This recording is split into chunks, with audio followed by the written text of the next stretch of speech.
Hi there, welcome back to my garden, welcome back to my channel, and to these garden tours that we're doing. So this is our third installment of the late August garden tours. We're up here in the front garden, we're up on the upper portion of the beds. We did the lower portion down 2 days ago. Yesterday we were along the driveway section, and now we're on the area that's right in front of our house and on the front lawn. So this the area is primarily full sun, and yeah, it's one of my more favorite vistas in our garden, so I'm excited to show you. So right here along this path, this is the view that goes towards the front of our house and out towards the front lawn gardens. We'll just start right here. This is a knockout rose. I toy with taking this one out every year because it's just not really the color that I go for in my gardens, being this kind of bright reddish pink, but it just performs so well. It's covered in more buds. It's just kind of a hard one to take out. I cut it back really hard. Same with this pink one here. I cut them both back really hard early on in the season, and in late spring, middle spring, and they just perform all seasons long. So I do really like those, but just the color of this one is a little bit harsh, a little bit harsh for me. So we worked in this front bed just recently, so you might remember what it was looking like. But right along the edge, we have some autumn joy sedum that is backed by some more of the barberry. As I've mentioned, I have a lot of repeat plants throughout my garden beds, just again to create that continuity, the visual flow, so that it kind of helps it, I think, not be too much, too messy, I guess. So there's another one of those right there. Right here are a couple heuchera. These are a purple variety that I just cut back really recently, and those will push new growth and be pretty even over the winter. They're an evergreen perennial. They hold on to their leaves over the winter for us. That's another little shrub that I also cut back. This is a snowmound spirea that you saw me sort of meatball in that video recently. It was quite large, and I just kind of do that every once in a while just to keep it in check of the size. Here is a few chunks, looks like I could divide those, of daylilies. Cut those back also. They're beautiful when they first come out in the spring with their new growth, but then the foliage inevitably looks pretty spent after they push their blooms. So usually cut those back pretty hard and let them reflush. Kind of the same thing with these Deutzia. There's 3 of them here. They are the Yuki Cherry Deutzia that bloom really pretty pink in the spring. They had some heat damage, I think, on the foliage, so I just cut them back and they reflushed out, which I just love to see. I think that's really helpful for us to see that plants can do that. Behind that is, though, an evergreen viburnum. Has these black beetles on there. I don't know what those are. This also took some heat damage. I don't know. This guy may have to just come out. I'm not sure that I don't know. We'll see what it does in the spring. I don't mind leaving it for a little while and see if it rebounds. But above that is a quick fire hydrangea that's happy, I think, to have a little bit of room now that I cut back this sand cherry tree. The growth of this might be a little stunted because I do think that it is the full-sized quick fire. I don't think it's a little quick fire. So it wants to get pretty big. And with this sand cherry in front of it, I think that prevents it from being able to do that. Behind that, climbing up the trellises, is a white rambling rose. You guys helped me identify as a rambler, not just a climber, which is why it gets kind of so crazy. It's pretty. I like that it's a green backdrop to this garden bed. I'm not sure if I'm going to keep them here just because this is really not the spot that they want to be. They want to have more space to ramble, so we'll see what comes of that. As I mentioned in that other video, this whole bed kind of needs a revamp. I would like it to have less stuff in it, but more of just like the same thing. Like if I was to plant the whole front with all the same thing, I think that would be really effective. I'd like to move out the sand cherries, but I'll probably do that come early spring. I'm not really sure. Maybe late fall, I'll take those out. So I'm just kind of thinking about what to do with these beds, and it's always been a tricky space for me.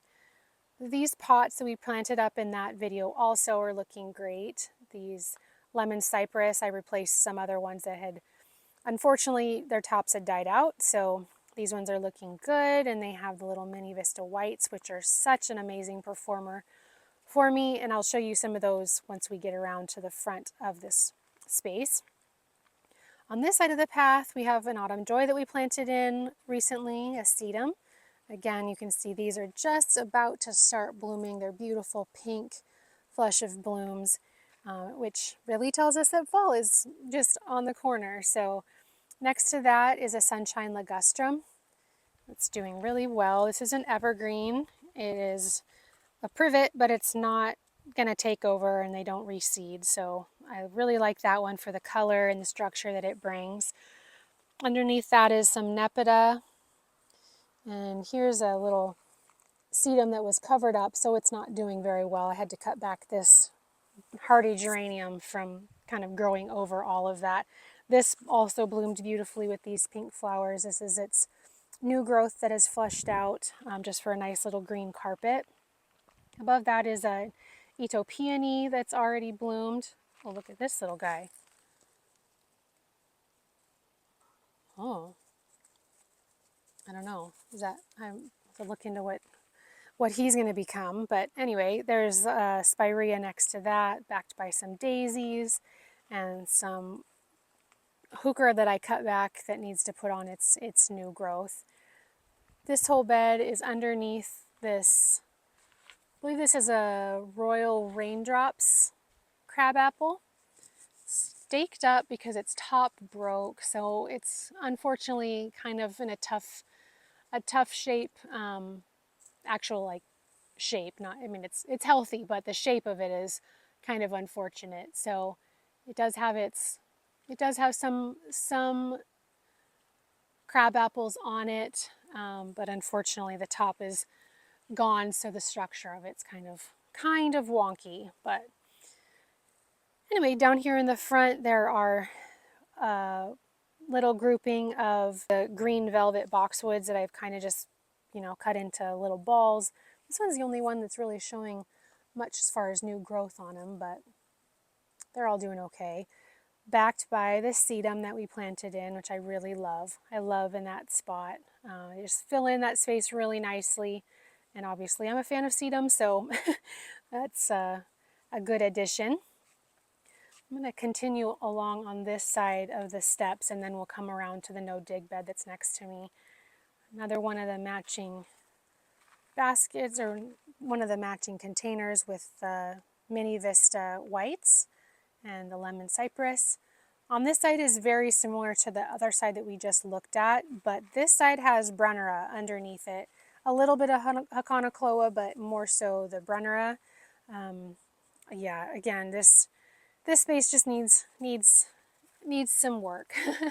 The sand cherry tree, the ajuga, another daylily that I cut back, and a Nepeta that I cut back. This little cluster here seeded itself in this spot, which actually looks really pretty when it is in bloom and you just kind of, are curving along the pathway. To have those in bloom right before the corners, it's pretty sweet. So anyway, this also has the rambling rose back there. Looks like it took a little bit of damage after I pruned it back, because a lot of those leaves were exposed for the first time in the season or in the summer. So this little quickfire is definitely, or this quickfire hydrangea is definitely more shrouded by the sand cherry than the other one. So it's kind of growing a little bit more outward. I don't know if you can see that. Leaning forward a little bit more, probably also because these roses were pushing out so far. So anyway, again, further confirmation that this front space needs some help. But anyway, if I swing this way, you can see this row of the barberries. And again, I mentioned it in another video, these barberries are not invasive for us here. They don't They don't reseed readily. They're not a problem here. We're in Western Oregon, Zone 8B. They're not a problem in our area. So if they are a problem in your area, then I definitely don't recommend them. But if you're in my area, they're an easy shrub to grow and deer don't like them. So that's a win for me. In the front of those are some of the gold mound spirea, backed by the snow mound spirea that I just pruned back, same as the other one on the other side. These are two white lilacs. This bunch right here are actually suckers from this one. This is a plant that I brought from my parents' neighbors that I planted in here probably 17-ish years ago. You can see it's quite happy in this space. Unfortunately, it does sucker a lot, and I have to cut these guys back. I've used sucker punch on them. Doesn't really seem to help, unfortunately. So I have this bunch growing here that I think it would be really cool if they grew up together and they kind of arched over this opening. So we'll see. These have been growing in for a couple of years now. They haven't yet to bloom. But you know, I don't really mind that. I think that they're just really pretty green foliage, and I'll take what I can get from those. So time will tell on what those lilacs will do. So here's little boxwood. It's unfortunately suffered quite a bit from spider mites. It seems to get them every year. You can see the mottled look on that. I'll spray it with just a variety of different sprays to try to help it. It always pushes new growth, but poor little thing just keeps on getting the spider mites every year. But then on this side of the bed, this I call, well, I don't really have a name for this bed. It's the corner bed. I don't know what to refer to it as. This is a tricky spot because it is a lot of shade. This is the west side of the house, really close to the house, so it gets a lot of shade until late in the day, and then it gets just kind of blasted. So it's been tricky to figure out what plants are happy here, but obviously Dusty Miller is very happy here. This is usually an annual, but I planted it in last year and it has come back beautifully this year. I have some hardy geranium in the front that blooms pink, some more sedum, this purple variety that I've planted throughout the bed, mostly from chunks that break off. If the dogs would run through here, they break off a chunk. I showed that in a recent video too, of how you can just plop them into the ground and they will make a new plant, so that's great. This is a Weigela, a variegated Weigela that blooms a light pink in the spring, and behind those there's just kind of a drift of the crimson pygmy barberries in there. There's one behind right there. There's a spirea right in the middle. There's actually two of them right in the middle, and then behind there are a few oak leaf hydrangeas. And that one gets the most sun, so it has a little bit of damage, but those will turn a beautiful red come fall time. There's actually 3 back there. This container right here at the front of the bed is mostly to protect the garden from the dogs running through.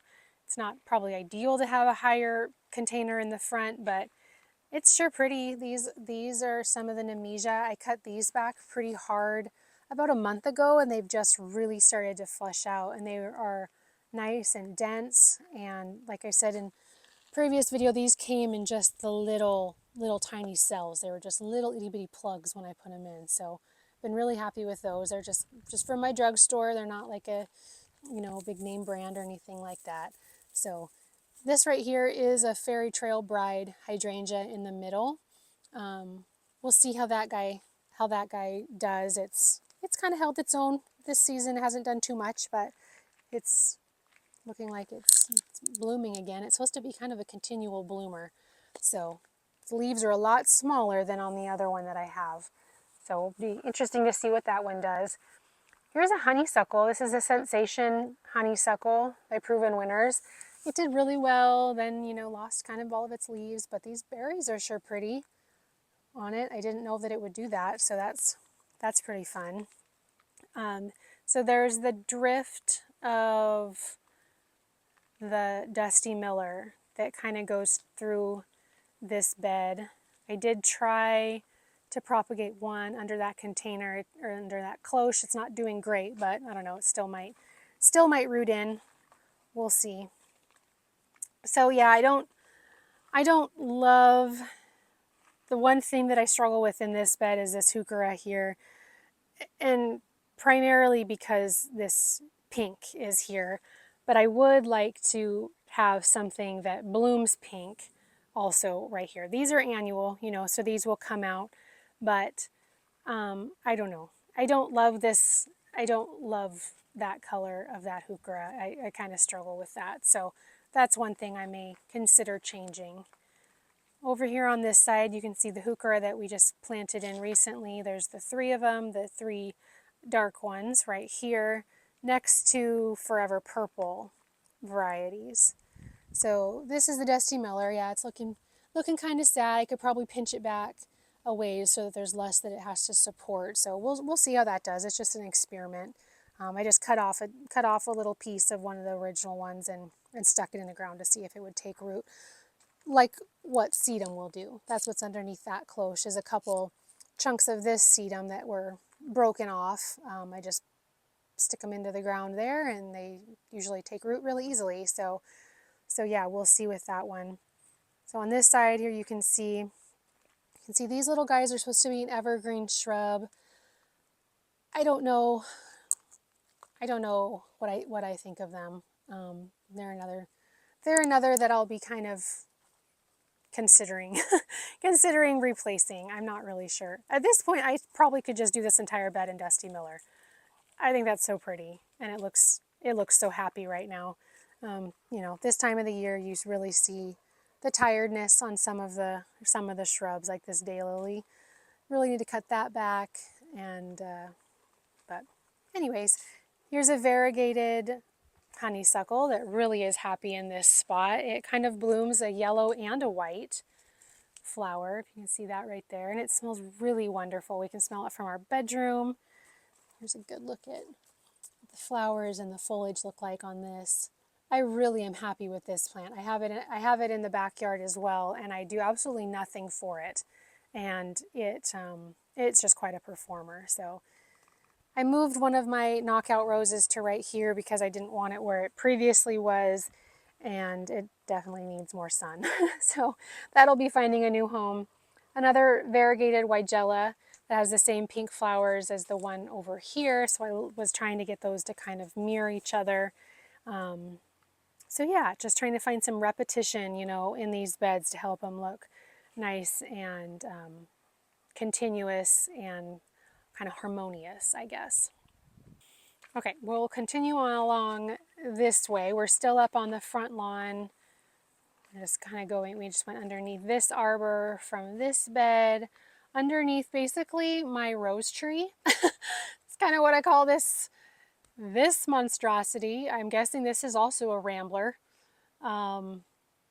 It's pink and it's beautiful, and I'm just letting it be crazy. I pruned it back extremely hard, and that's what it's done in one season. So moving along over here, we have some more of the Coreopsis tick seed.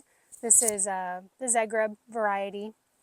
I have this several different places, and you can see I just kind of sheared this one back, seared back the spent blooms, and now it's just this beautiful, really fine, fine foliage.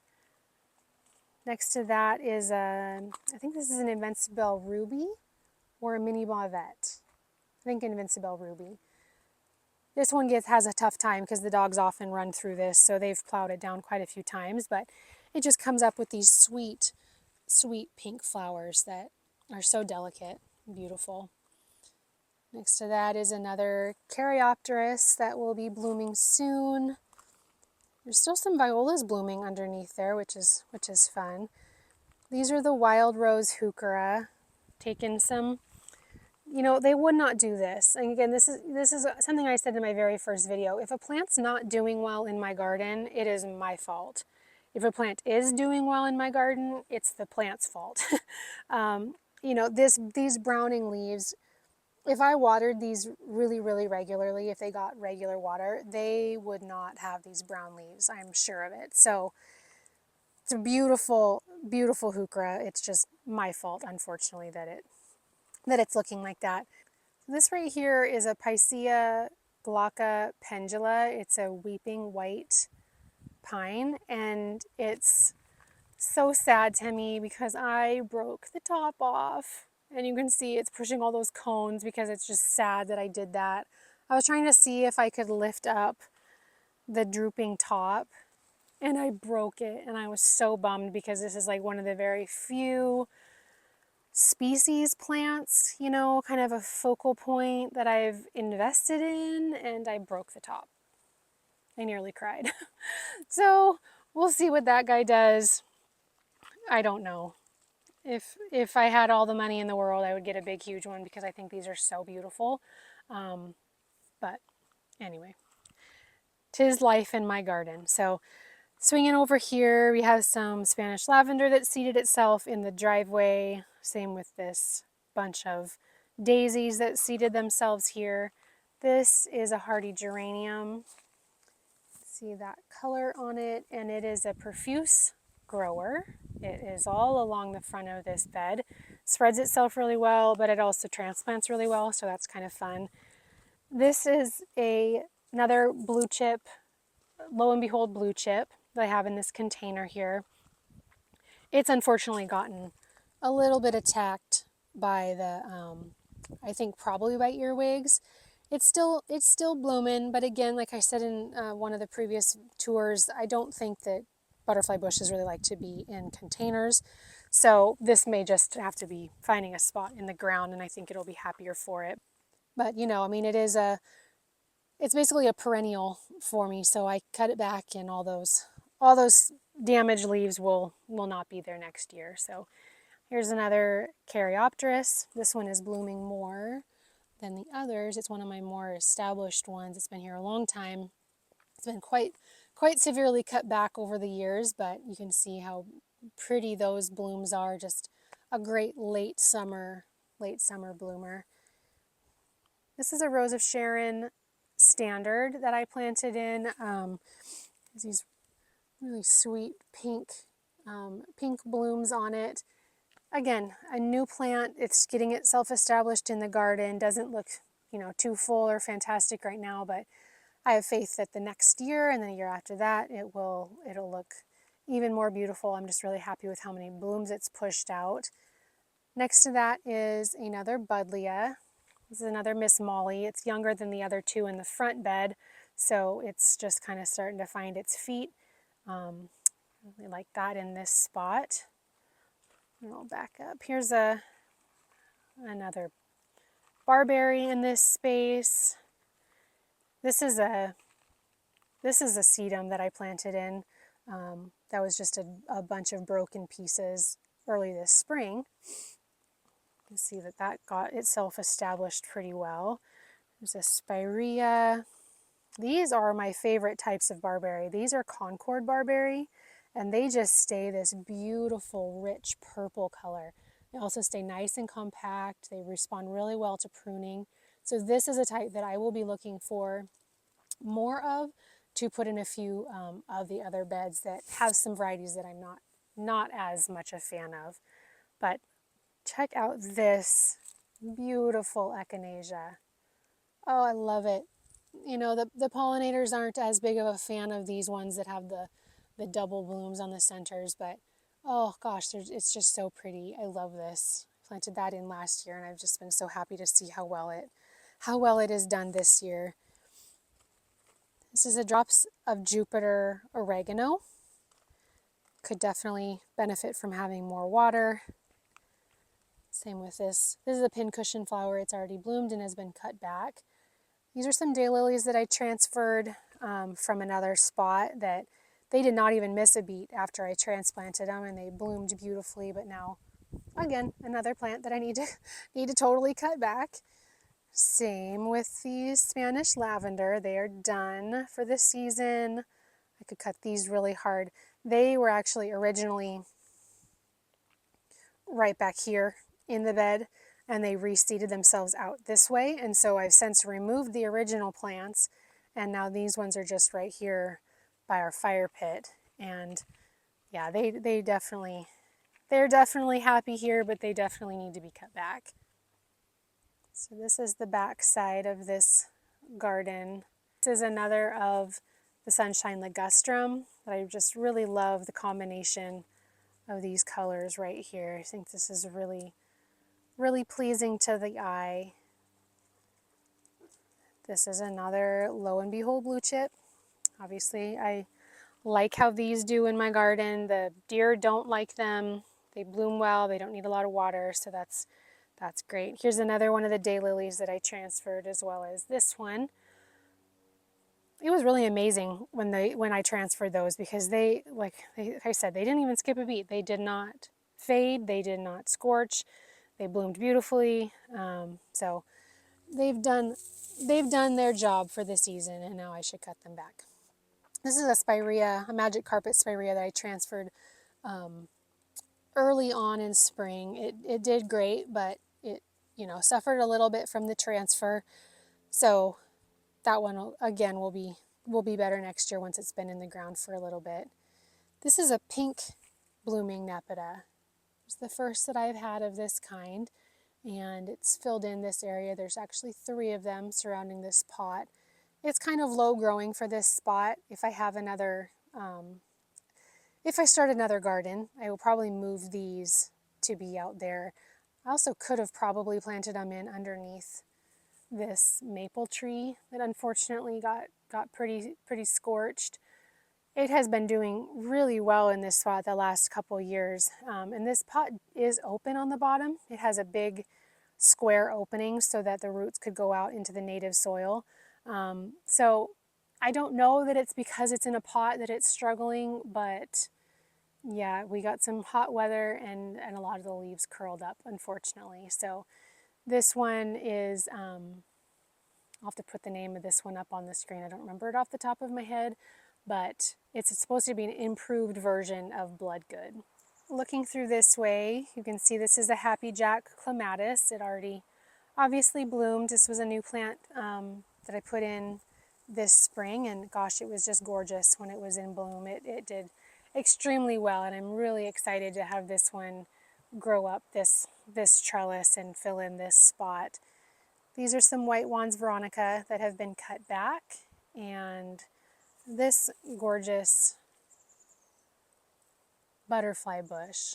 I just love the color on that. It has a lot more new blooms on it. This will definitely be one that'll come in and deadhead, just because I want to let the new blooms definitely take center stage instead of the old blooms. This was kind of a no-name one. I got it at just a really small garden center a couple years ago, and I've just been really happy with how it is performed. It's definitely more like a perennial than a shrub, interestingly, because I can just cut it all the way back to the ground, and it just does this every year. So as I come through the trellis on this side, here are some of those hardy geraniums that I showed you on the other side of the bed that I just dug out little chunks of and planted over here earlier this spring, and they are going to completely fill in this space in no time. I'm sure that by next spring this will all be covered in those. Here's another daylily that I cut back. This time of the year, honestly, I look at daylilies and I wonder, why do I even have them in my gardens? Because yes, they have pretty new growth in the spring, but the flowers are not, they're not my favorite, just lasting a day, and then they look like this for much of the season. So anyway, I should really think about the placement of them mostly. You know, like these ones that are back here, I don't mind because I don't really see them all that much, but this is kind of a prime spot that is kind of sad to have look like that. But anyway, these sedum are called Dark Magic, and they're really great. They keep this dark color, and then they bloom kind of a darker pink in the fall. They're about to start opening up. There's 3 of them right here, and then I have them elsewhere in this top garden also. There's another spirea that I deadheaded that's putting out its new growth. This one, like I showed in, not sure which video, but it did take some damage on the inside, which I'm not really exactly sure why. This is a pillar variety, so it should get tall and thin. There are some buds on there. I'm a little surprised that they're not blooming yet, but that's exciting to look forward to. It's good when things aren't all blooming all at once, obviously. So there's another echinacea. There's a little boxwood in there. Some more echinacea towards the front and another boxwood right there. This is just a collection of sedum. You can see this one's probably an autumn joy. I wish I could remember what this variety is, but it's one that I just continue to propagate from, taking either just cuttings of it or taking pieces that break off, you know, that flop down, and I just kind of plant it in around the garden. So I just love ones, you know, that have this purple, the purple stem. I just think that adds such interest and complements the plants that are around it. So here's in the front is a lamb's ear. This one doesn't bloom very much. There's a couple stalks here in the front, but it doesn't generally bloom, and I really like it for a ground cover. It is very aggressive, so I have pruned back quite a bit of it out of the surrounding plants, and I've transplanted it elsewhere, like down in the lower bed that I was showing you the first day of the tours. It transplants really well. So anyway, I'm not exactly sure what I should do with these because it is, there is, you know, pretty gooky growth, I guess. You know, the leaves are damaged, you know, on the inside. So it is an evergreen, but I'm thinking I'm probably just going to cut it all the way back this fall and let it reflush in the spring. So same here is another of the wild berry heuchera. It's a Proven Winners, and again, it looks like this because of me. This is a gorgeous, gorgeous heuchera generally, and you can see it is trying to push new growth. This is just from lack of water. These are supposed to be able to handle full sun, but with me not being able to water all that often, it unfortunately takes on that look. So here's a Johnson's Blue that has already bloomed and has been cut back. Okay, so I think it's going to do for that portion of the garden tour today. I think this video is getting kind of long and I don't like to take up so much of your day. So we'll pause here and we'll continue on with the garden tour tomorrow with the last bit of this front garden bed. Thanks for watching, and we'll see you in the next video. Bye.